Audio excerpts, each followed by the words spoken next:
이번 시간에는 48강 14장 4부로 불신자가 당하는 처절한 심판에 대해 나누고자 합니다.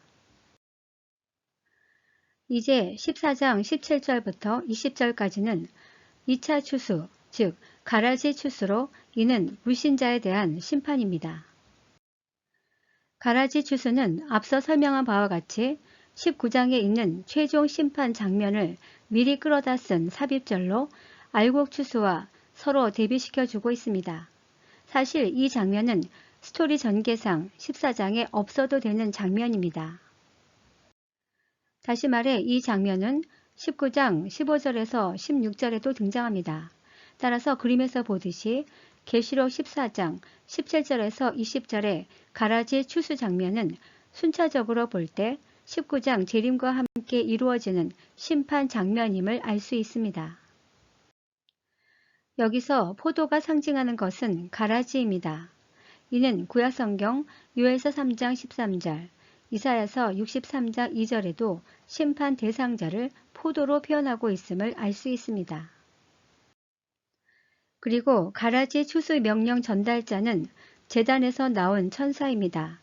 여기서 제단은 금제단을 지칭하며 이 금제단은 계시록 6장 9절, 계시록 8장 3절에서 5절에도 등장했는데 이 장소는 순교자의 신원기도가 나왔던 장소로 이는 순교자의 신원기도에 응답하는 심판임을 알 수 있습니다. 반면 알곡 추수 때는 성전에서 나온 천사였습니다. 또한 가라지 추수 주관자는 예리한 낫을 가진 천사입니다. 여기서 성전으로 쓰인 투나오는 하나님의 임재를 상징하는 거룩한 장소를 의미하며 가라지 추수 또한 하나님의 명령에 따른 것임을 나타냅니다. 반면 알곡 추수 주관자는 예수 그리스도였습니다. 그렇다면 가라지가 심판당하는 이유는 무엇일까요? 그들의 죄가 관영했기 때문입니다. 여기서 거두라로 쓰인 대리소는 추수하다라는 뜻을 지닌 대리조의 부정과거 명령형이며 이거느니라로 쓰인 엑셀한데는 익다, 성숙해지다, 절정에 이르다 라는 뜻으로 이미 곡식이 충분히 익어 거둘 때가 되었음을 분명하게 보여줍니다. 즉, 불신자들의 죄가 관영하여 절정에 이르렀음을 의미합니다. 그리고 가라지의 심판 대상자는 누구일까요? 바로 짐승의 표를 받은 자입니다. 이는 계시록 14장 6절에 잘 나와 있는데 만일 누구든지 짐승과 그의 우상에게 경배하고 이마에나 손에 표를 받으면 불과 유황불에 던져지게 될 것을 경고합니다. 여기서 가라지들은 혈통적 유대인과 불신자 이방인으로 7년 대환란 기간 동안 수많은 기회에도 불구하고 끝까지 예수님을 거부하고 오히려 참된 유대인 교회와 이방인 교회를 핍박하다가 휴거되지 못한 자들이며 이들이 바로 7 대접 심판의 대상자가 됩니다. 그렇다면 천년 왕국은 누가 들어가는 것일까요? 먼저 궁극적인 언약의 완성은 예수 그리스도를 통해 완성되었습니다. 다만 이스라엘이 중심이 되는 구약의 완성은 천년 왕국을 통해 이루어지며 교회 중심이 되는 신약의 완성은 새 예루살렘을 통해 성취되기에 천년 왕국과 새 예루살렘에 대한 혼돈이 없길 바랍니다. 하나님은 완전 심판인 7 대접 심판 때 마지막으로 이스라엘 백성에게 한 번 더 구원의 은혜를 베풀게 됩니다. 이는 이사야 17장 6, 7절에 잘 표현되어 있습니다. 그 이유는 앞서 설명한 것처럼 구약의 완성인 천년 왕국을 이루기 위해서입니다. 그림에서 보듯이 휴거는 신약시대의 종료를 뜻합니다. 즉 십자가 사건부터 7번째 나팔이 불리기 직전 휴거 때까지는 신약을 완성하기 위한 과정입니다. 그리고 신약의 완성은 새 예루살렘이며 신약교회는 새 예루살렘으로 최종적으로 들어가게 됩니다. 그런데 휴거와 새 예루살렘 사이에는 천년 왕국이 있습니다. 더 구체적으로 표현하면 7 대접 심판과 메시아 재림 그리고 천년 왕국이라는 물리적 시간과 사건이 존재합니다. 따라서 휴거된 교회는 하늘에서 1000년 동안 이 땅을 통치한 후에 새 예루살렘에 입성하게 됩니다.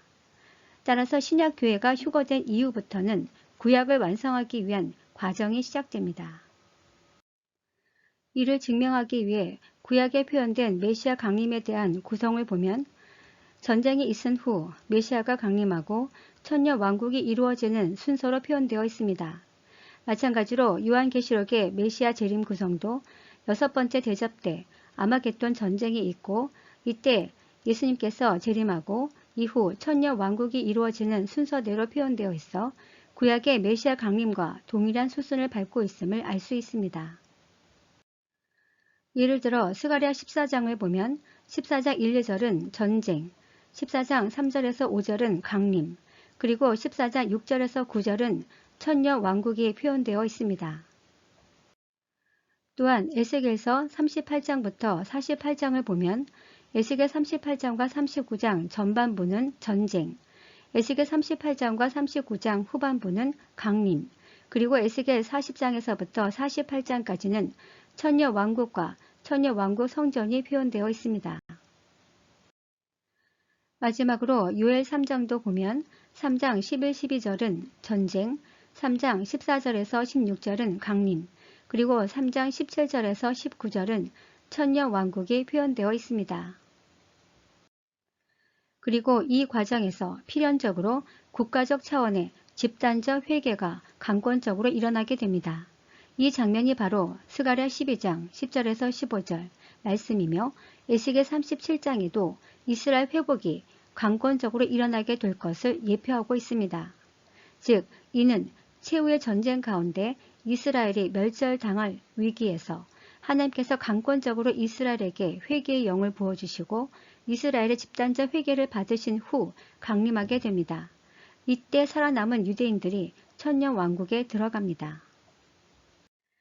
마찬가지로 요한계시록 재림 구성을 보면 7대접 심판 중 6번째 대접 때 아마겟돈 전쟁이 있고 이 전쟁 끄트머리에 예수 그리스도가 재림하여 불신자들을 심판하고 이스라엘을 구원한 후 마지막 7번째 대접을 쏟아 심판을 종결합니다.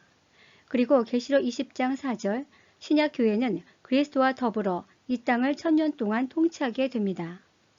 따라서 7대접부터는 구약을 완성하기 위한 과정이 됩니다. 그렇다면 구약에 표현된 하나님 나라는 왜 천년 왕국일까요? 구약시대의 구성을 보면 하나님과 이방 나라가 있고 그 사이를 중보하는 제사장 국가로 이스라엘이 있습니다. 그런데 천년 왕국의 구성을 보면 동일하게 하나님과 이방 나라 그리고 제사장 역할을 하는 이스라엘이 있습니다.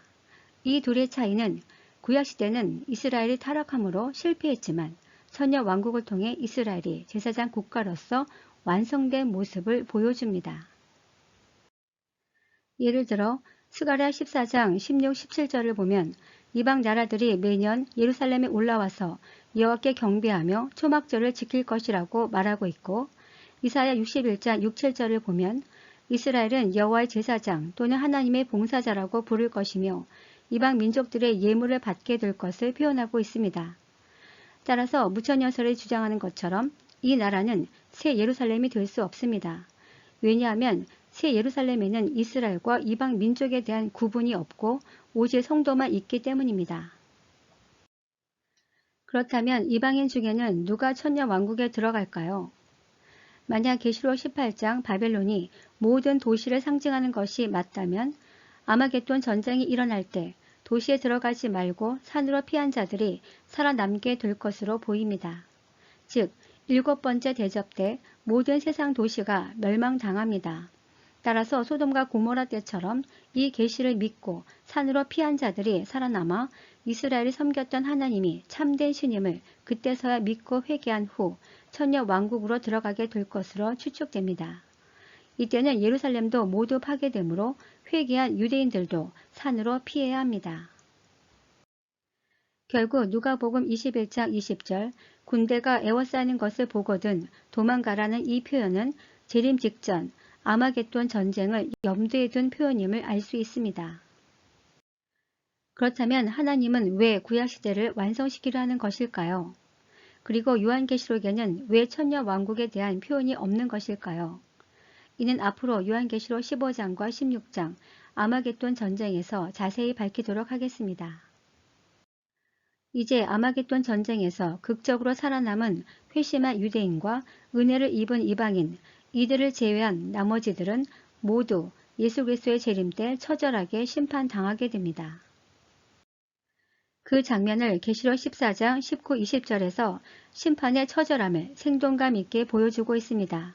즉 하나님의 심판으로 인해 가라지들이 흘린 피가 얼마나 큰지 표현하고 있는데, 여기서 말굴레는 말의 고삐로 지상에서 말 고삐까지 강의 깊이가 약 1.5m라는 의미이며, 1스타디오는 강폭이 185m이며 1600스타디오는 강의 길이가 약 300km까지 흐르게 될 것으로 표현하고 있습니다. 이러한 심판 내용은 구약 성경에도 게시되어 있는데, 요엘서 3장 13절 포도주 틀에 가득히 차고 포도주 독이 넘치니 그들의 악이 크미로다. 또한 이사야서 63장 3절 만민 가운데 나와 함께한 자가 없이 내가 홀로 포도즙 틀을 밟았는데 내가 노함으로 말미암아 무리를 밟았고 표현되어 있습니다. 즉 요한계시록의 재림과 구약의 메시아 강림은 동일한 사건임을 알 수 있습니다. 그렇다면 이 땅에서 극적으로 휴거된 알곡 성도들은 어디에 나타날까요? 바로 15장 제3항 하늘 법정에 나타납니다. 이들은 14장에서 짐승의 표를 받지 않는 성도들로 예수님을 끝까지 믿은 이스라엘과 예수님을 끝까지 믿은 이방인들입니다. 다음 시간에는 15장 일부로 드디어 신약의 완성이자 교회의 완성인 7번째 나팔이 불리다라는 제목으로 나누겠습니다. 감사합니다.